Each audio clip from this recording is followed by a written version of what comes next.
Nayantara aunty लिसन ना, मी काय म्हणते, कमळी आणि ऋषीचं लग्न अवॉइड करण्यासाठी ना एकच उपाय, माझं आणि ऋषीचं लग्न लावून टाका. मला या घरची सानू बनवा. Anika, stop it.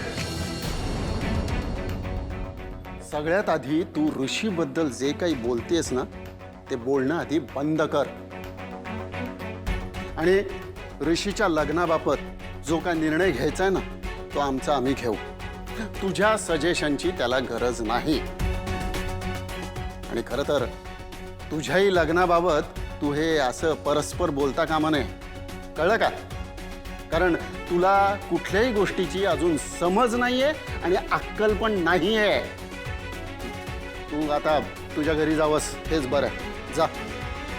फाईन, मी जाते घरी. माझं काय, मी तर फक्त इथे फॅक्ट स्पीड करायला आलेले. बट तुम्हाला ऐकायचं नाही तर ठीक आहे, फिरू द्या त्या गावछाप सोबत रेशला. None of my business. पण नयनतारा आंटी, मी काय म्हणते, एक आई आई आई आई हे बघ, मला असं वाटतं तू स्वतः ऋषीला कॉल कर आणि कन्फर्म करून घे ना तो नेमका कुठे ते. हो आई, तुम्ही ऋषीला फोन करा. एक्सक्यूज मी, ऋष खोटं पण बोलू शकतो, by the way. You know that, right?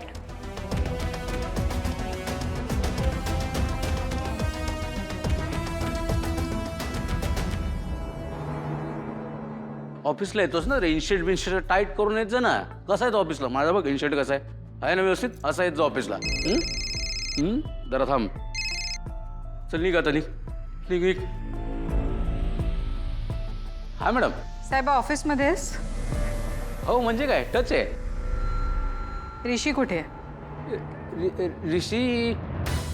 ऋषी तर कमळी सोबत आहे आणि हे जर मॅडमला कळलं तर प्रॉब्लेम होईल. हा हा मॅडम, तो मी तेच विचार करत होतो जरा. ऋषी ना ते एक महत्वाचे क्लायंट आले, त्यांच्यावर जरा मीटिंग करत होता. मीटिंग किंवा मग ते संपून तो केबिनमध्ये गेला असेल आता. Meeting room? हा म्हणजे मग तू कुठे आहेस? त्याचं काय झालं मॅडम, मला जरा चहा प्यायचा होता म्हणून मी कॅन्टीनला आलो होतो. मी आता निघालोच आहे. हां गुड.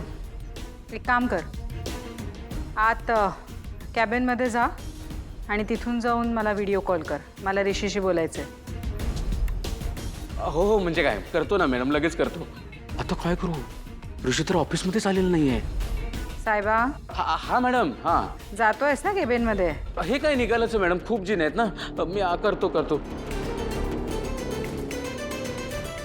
काय करू मॅडमनं, कसं सांगू त्यांना? हे सगळं कळलं मी खोटं बोलतोय तर माझीच काही खैर नाही.